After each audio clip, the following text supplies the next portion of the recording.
And thank you for coming out to the service that was meant to be. I feel like I'm the little engine that could. I think I can. I think this is going to happen.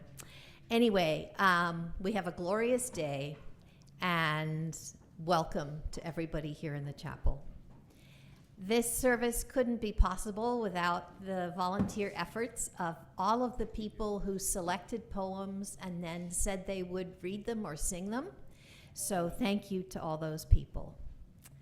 There are other volunteers that also make this service possible. Peter Melanie for setup, Judy Crawford, a greeter, Jennifer Parkinson at the welcome table, and refreshments, Joan Mary with help from others. So thank you, everybody. We'll now take some announcements, and let's start with Peter.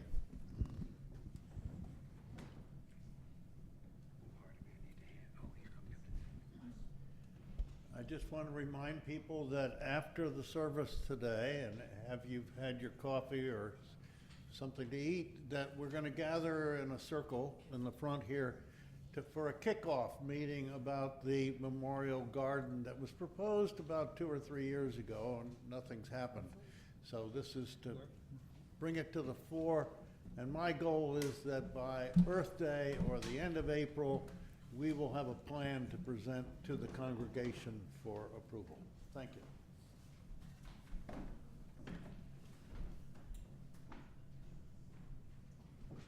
And now Judy. Good morning. I'm here to announce that there's a special couple of dates that you've got to get into your head. It's not going to happen until August. August 2 and August 3. We have a committee that has gotten together to bring to the island a wonderful music group called Beheld. It's 8 women who sing. They're half of them are black, half of them are white, half of them are young, half of them are older. It's mixed everything, and they sing about all kinds of topics. They're going to do a service for us on Sunday, and they were originally noticed by Reverend Rob Hardy's when he was down in Washington, D.C. at All Souls Church, and he heard them, and he said, oh, they're wonderful. And so he had them do concerts there, and then they started moving around and doing them in other places, and they grew and spread, and they have quite a following at this point. They kind of hop all over the United States, and they've never been to the Vineyard. So Rob has wanted to bring them here for a long time. He mentioned it to me a couple of summers ago, and we finally put together a committee with Rob on it, and Christy Brooks and Linda Moffett and myself, and one representative from Beheld.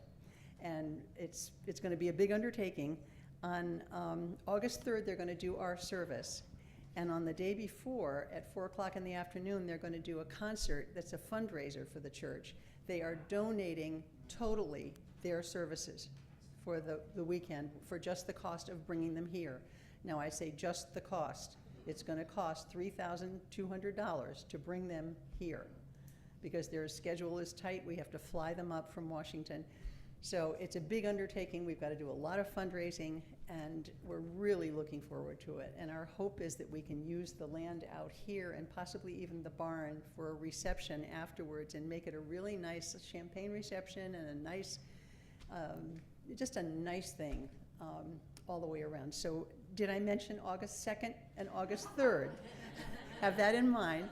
And I'm planning to get up once a month. The committee asked me to get up and make an announcement and give you an update of how this is coming along. So you'll hear more about it as we go. Thank you. Did you get a venue yet, a place? Pardon? For the place for the concert? Well, the fallback is here. We're looking at all kinds of options. We're looking at tent. We're looking at, how big do we get and so forth. Great.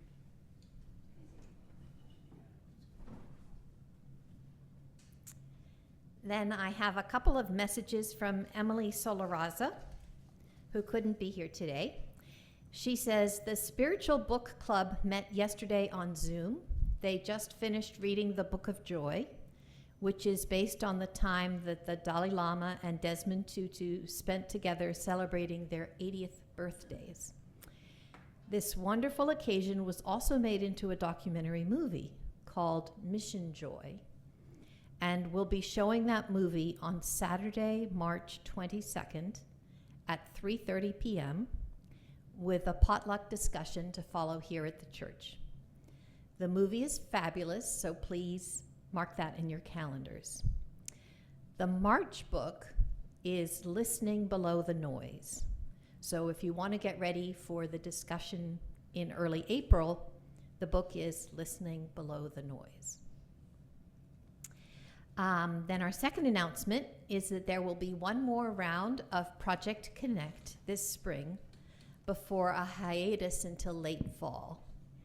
The 6-week program will start the last week of March and end in early May.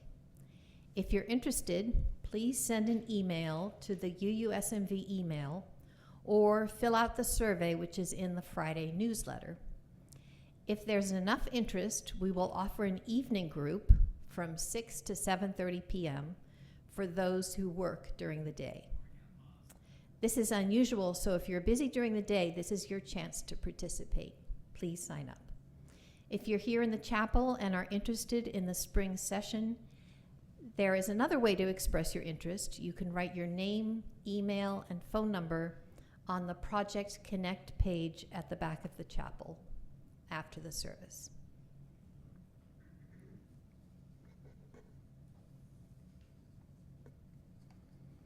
So this is the time when we welcome new or returning members to our chapel.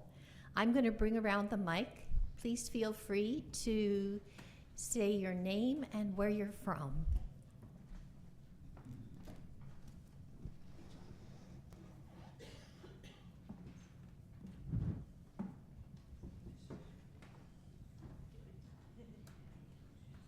Hi, my name is Alexandra Wojnowski, and I've been living in Vineyard Haven since 1984, and I'm very happy to be here for the first time.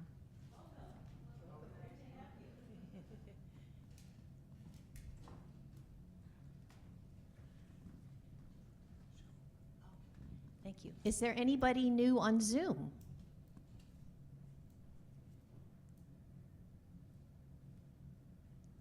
Okay, let us now enter the spirit of worship.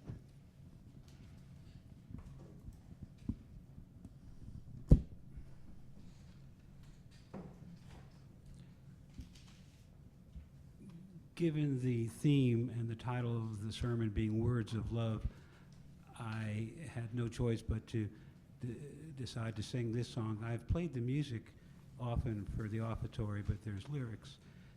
The music I wrote, the lyrics were written by a psychologist and a therapist named Susan Bauer. Your Words of Love.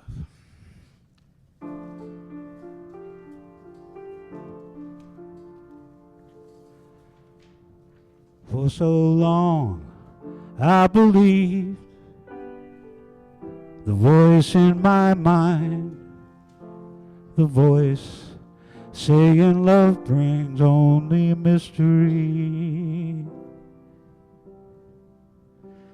And for days upon days, years upon years, I tried to disguise my heart in misery.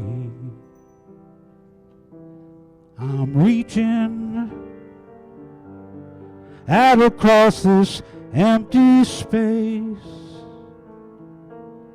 I'm searching for the door that lets you in.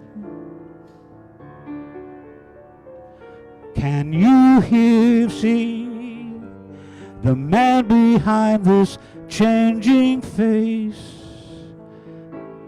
Can I hear your words of love?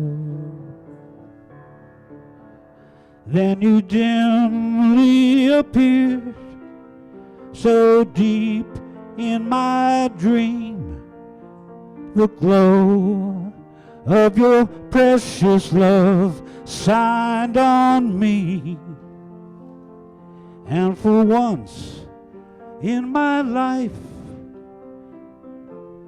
Faith was redeemed, untouched by the tempest of uncertainty.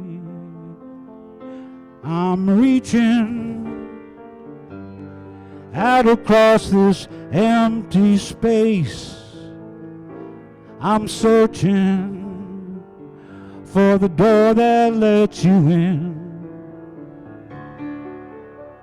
Can you see the man behind this changing face? Can I hear your words of love? Then everything you said changed as you spoke, pulling me back again. Like shadows in the wind, my thoughts of you were torn apart. I found myself alone, swept into worlds where you had never been. Somehow I found you in my heart. I'm reaching out across this empty space, and I'm searching for the door that let you in. 'Cause you see, the man behind this changing face, and I hear your words of love.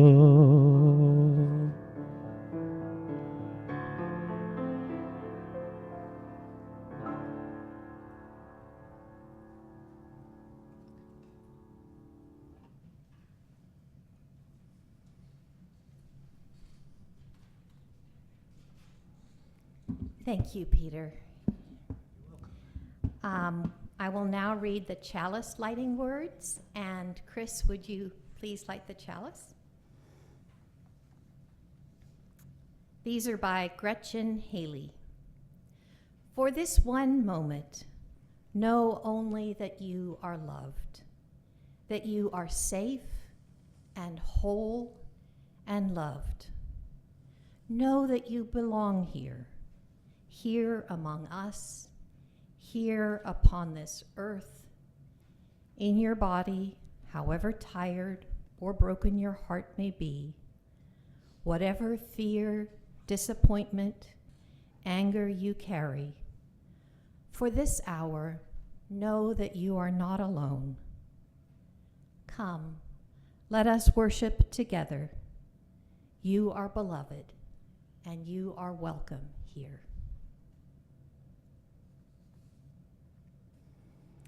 Let us now sing hymn number 18, What Wondrous Love Is This? Oh, wait, sorry, I'm skipping over some poems. The whole purpose of the service. Can't do that. Okay, Peter, Melanie, you're going to start with the Song of Solomon.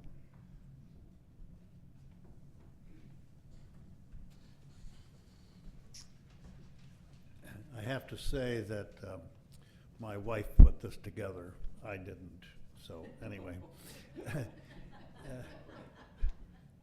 this is from Bible book, Song of Solomon, chapter 2, verses 10 to 13. Actually, she said I could read me a little bit beyond 13. So anyway, here goes.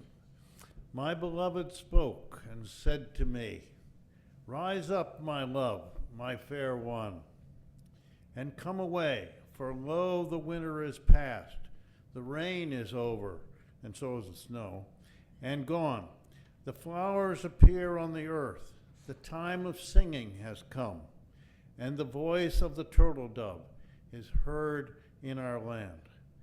The fig tree puts forth her green figs, and the vines with the tender grapes give a good smell. Rise up, my love, my fair one, and come away.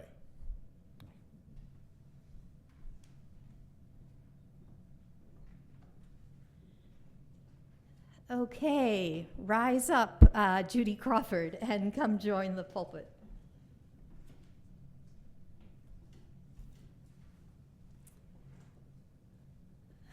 How many of you have ever heard a loon? Almost everybody. How many of you have ever seen a loon? Well, quite a number.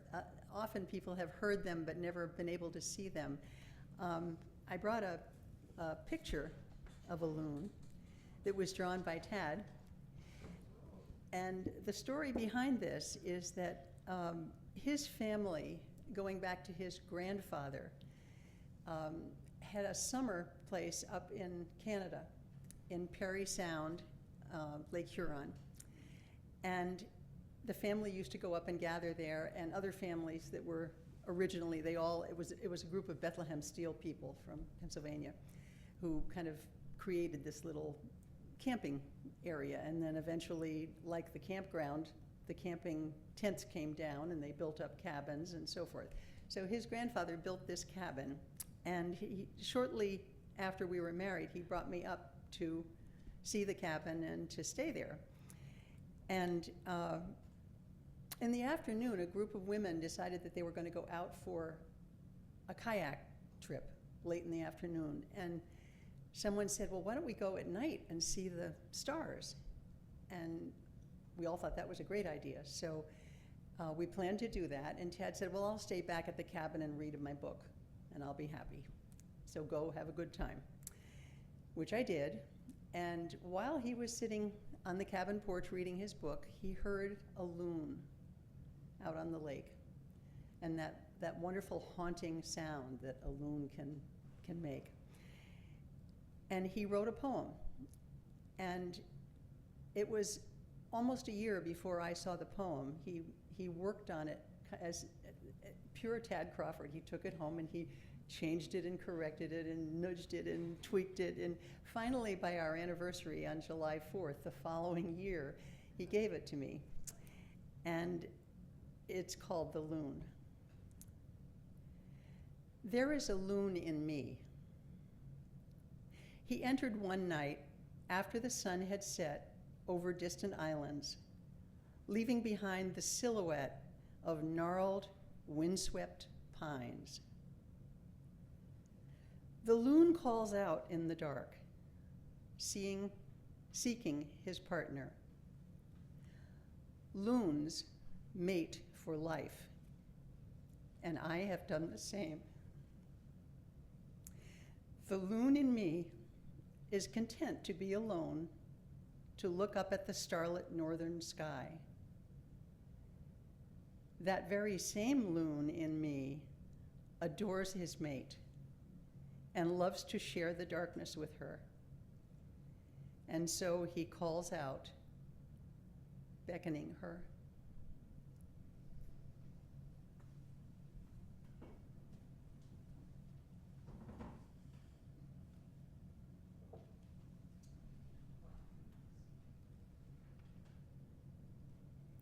Now let's sing What Wondrous Love Is This, hymn number 18.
Let's see. Yeah, that's on.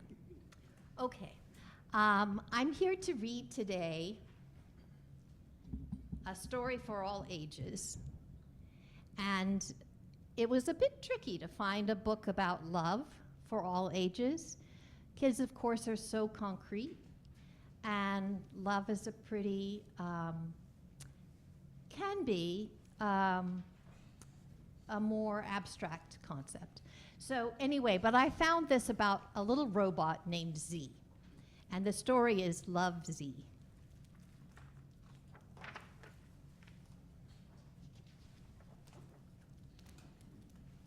On a bright, chilly day, Z went out looking for adventure and stumbled upon a piece of half-buried treasure.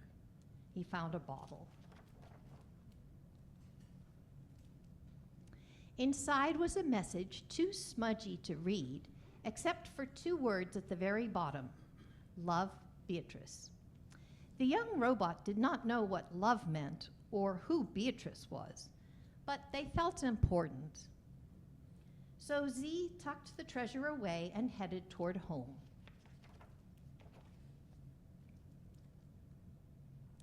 As night fell, all the robots prepared to power down and recharge for the next day. Z asked for a bedtime story and a nightlight and a goodnight kiss. Tucked snugly in bed, Z's thoughts drifted back to the important treasure. "What is love?" asked the young robot. "Does not compute," replied the old rusty robots. Then they said, "Sweet dreams," and turned out the light. Alone in the dark, Z could not sleep.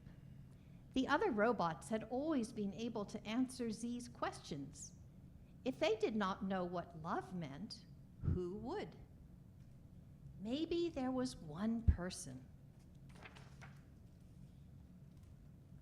In the morning, Z went out looking for Beatrice. "Hello, I'm looking for Beatrice," explained Z. "I want to know what love is, and she will have the answer." "That sounds important," said Captain Cat. "Climb aboard, and we'll go on a quest." So they did. Unsure of how to start a quest, Z asked around, "Excuse me, are you Beatrice?" "Are you Beatrice?" "Hello, are you Beatrice?" "No," said a voice. "What's a Beatrice?" "We're on a quest to find out what love is," explained Z, "and Beatrice will have the answer." Crow says, "I don't know any Beatrice, but to me, love is sharing your food, even when it's delicious." That did not compute. But Z thanked the crow anyway and changed course toward a place with delicious food. Z was about to suggest that they change course toward home when they stumbled upon a good place to spend the night.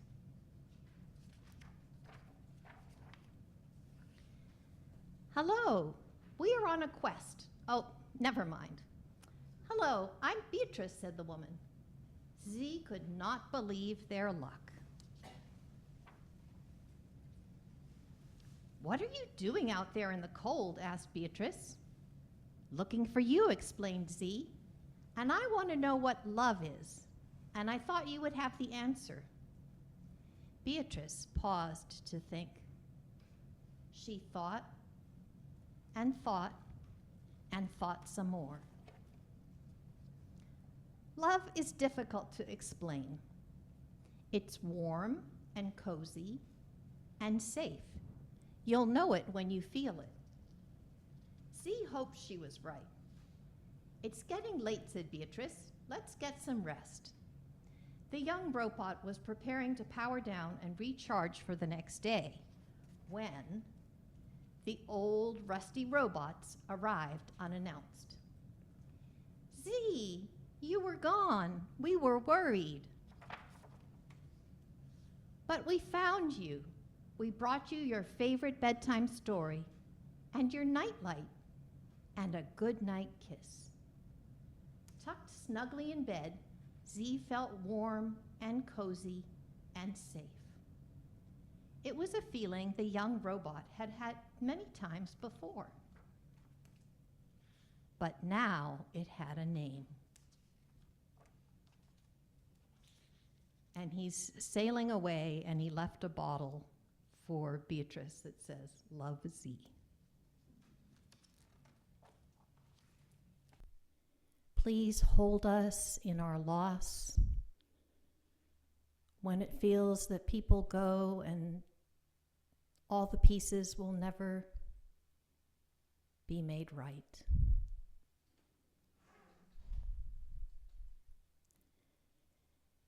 Be with us as we cope with our current political situation. Help us to find the bright points, to find the Zelenskys. Help us to cope with the shame, the embarrassment, the regret of our leaders. Thank you for years, whether they be 1 year or 80 years. Thank you for years of living and loving together.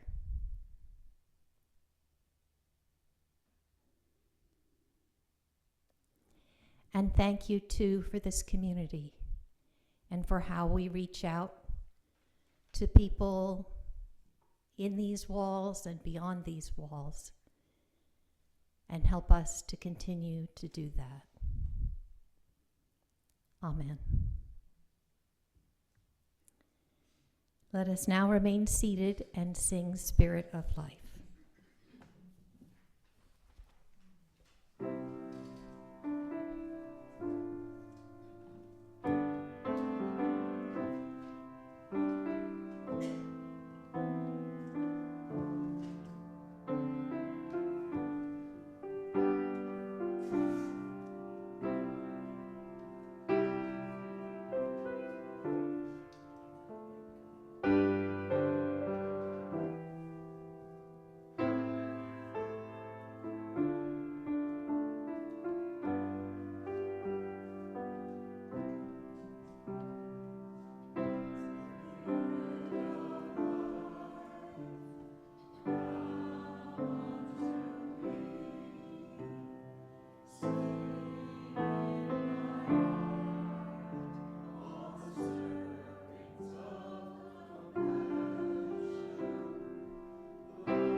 And now we're going to continue with our poems. Christine Hopkins isn't on Zoom, is she? No, okay. So then Mary Carmel has a special treat for us. She's actually going to sing The Rose by Bette Midler.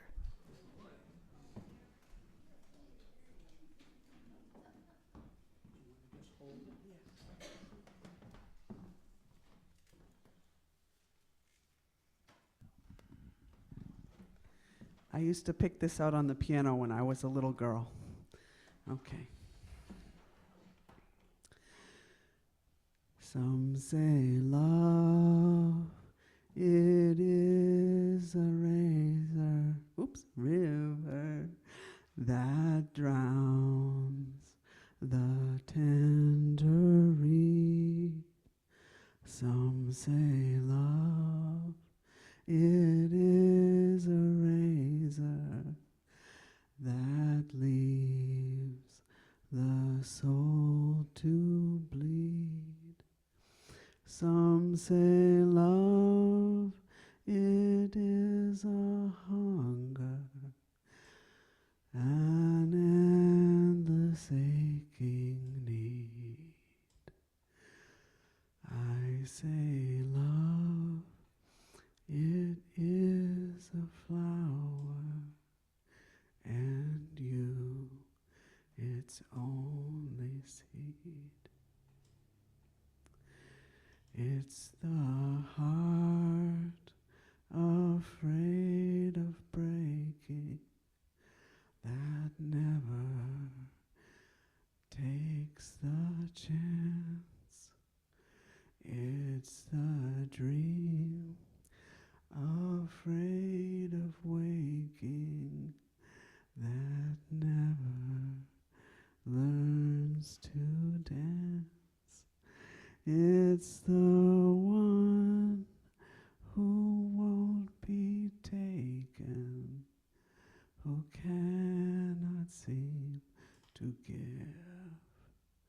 It's the soul afraid of dying that never learns to live. When the night has been too lonely and the road has been too long, and you think that love is only for the lucky and the strong, just remember in the winter, far beneath the bitter snow, lies a seed that with the sun's love in the spring becomes the rose.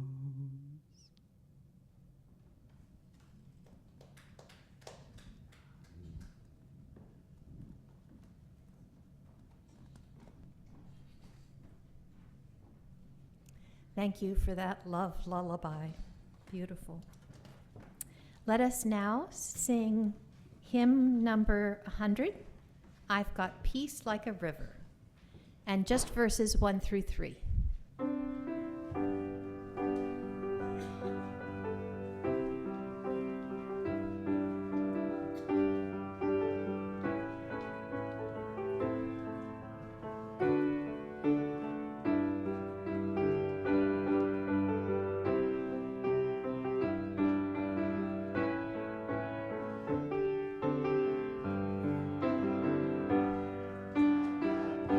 Peace like a river.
Give us a heads up next time, please. Thank you. Well, I've seen you guys have sung these things a million times, and I'm coming to the first time. Alright. But that's probably, like most assumptions. Sorry for being outspoken, but.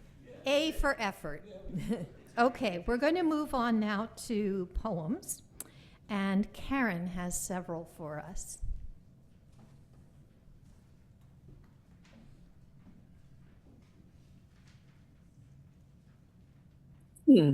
Advice to a girl.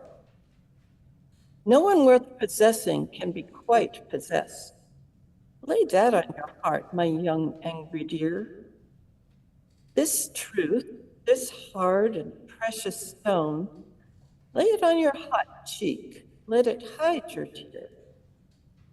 Hold it like a crystal when you are alone, and gaze at the depths of the ice stone. Long, look long, and you will be blessed. No one worth possessing can be quite possessed. By Sarah Teasdale.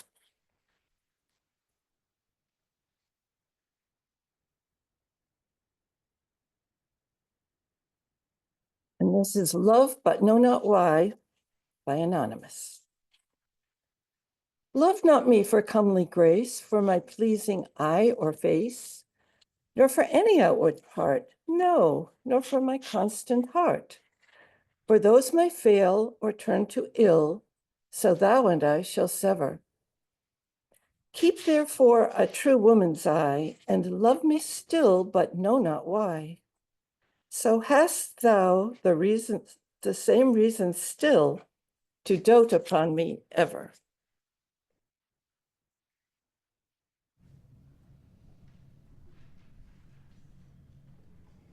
And now my sweetie is going to share prayer for a marriage.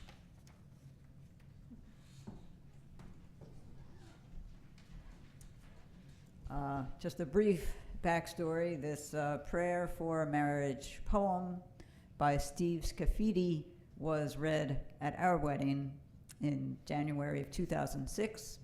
And this framed version of the poem hangs in our kitchen. And yes, we do have tea time every day. Prayer for marriage. When we are old one night and the moon arcs over the house like an antique china saucer, and the teacup sun follows somewhere far behind, I hope the stars deepen to a shine so bright you could read by it if you liked, and the sadness we will have known go away for a while in this hour or two before sleep, and that we kiss standing in the kitchen, not fighting gravity so much as embodying its sweet force. And I hope we kiss like we do today, knowing so much good is said in this primitive tongue, from the wild first surprising ones to the lower dizzy 10,000 infinitely slower ones. And I hope while we stand there in the kitchen, making tea and kissing, the whistle of the teapot wakes the neighbors.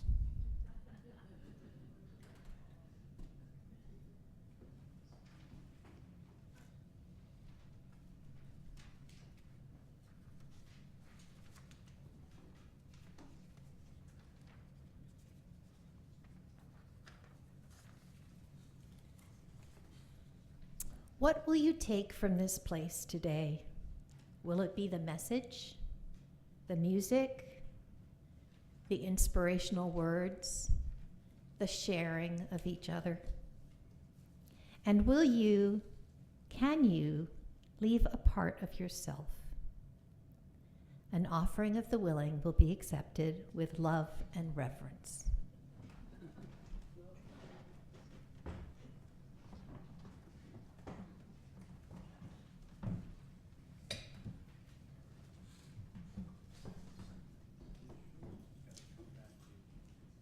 Get your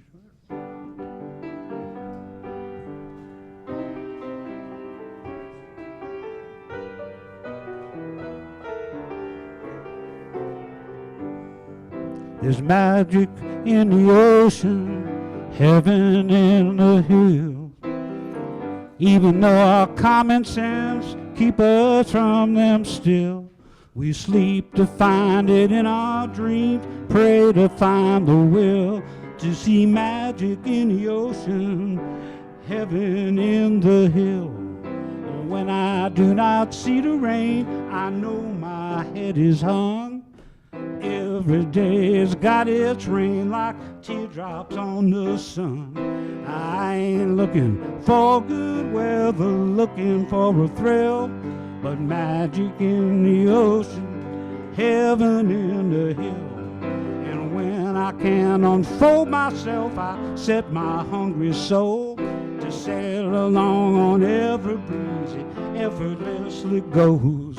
It returns to my body, strengthened and fulfilled with magic from the ocean, heaven from the hill. There is magic in the ocean, heaven in the hills. And even though our common sense keep us from them still, we'll sleep to find them in our dreams, pray to find the will to see magic in the ocean and heaven in the hill. Magic in the ocean and heaven in the hill.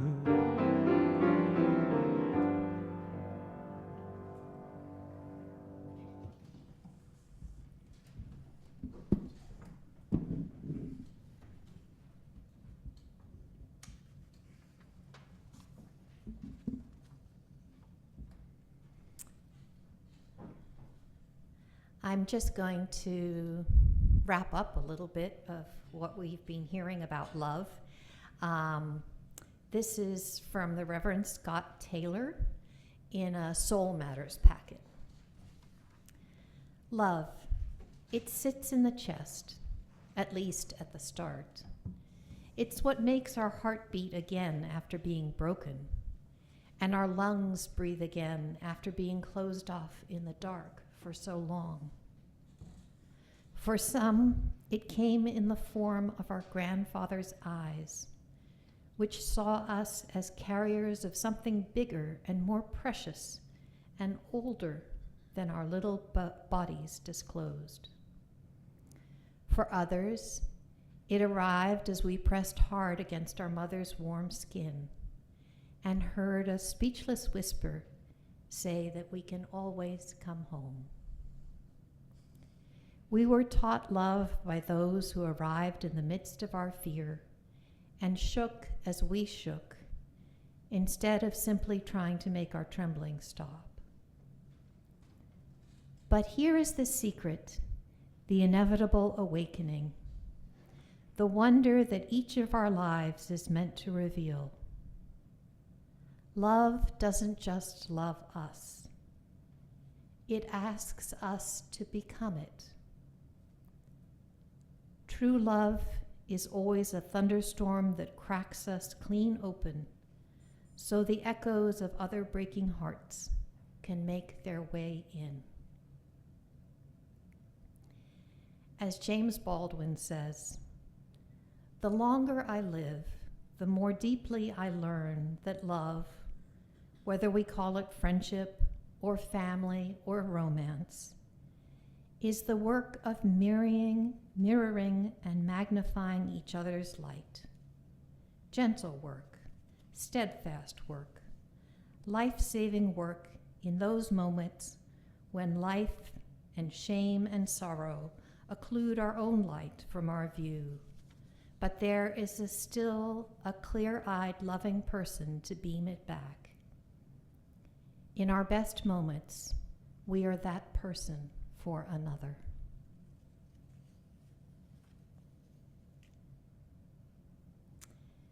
We will now sing "When Our Heart is in a Holy Place."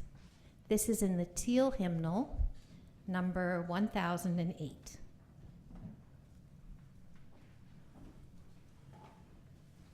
Maybe I will give a heads up. The intro is the chorus, and then there's a verse that repeats 3 times. I think it's probably clearer in the book.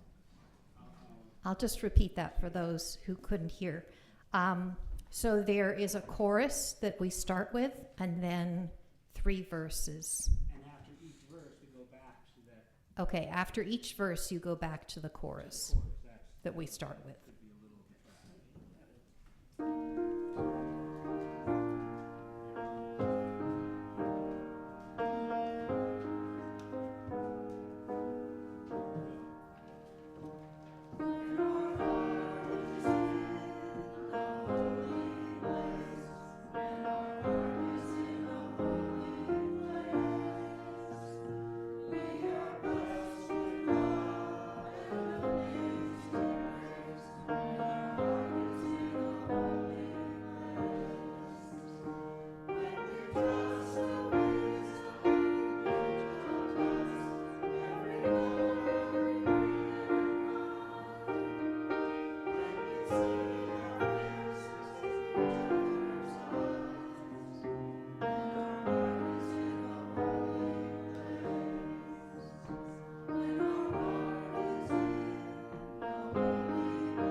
Sorry, now that you've all settled down, we're going to stand up and hold hands for the benediction.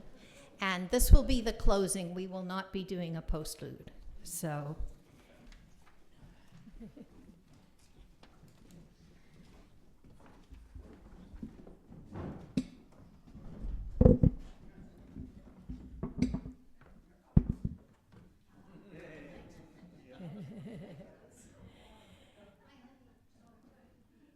These words are by Rebecca Parker. There is a love holding me, holding you. There is a love holding us all. Go forth in the comfort and joy that is this love. Amen.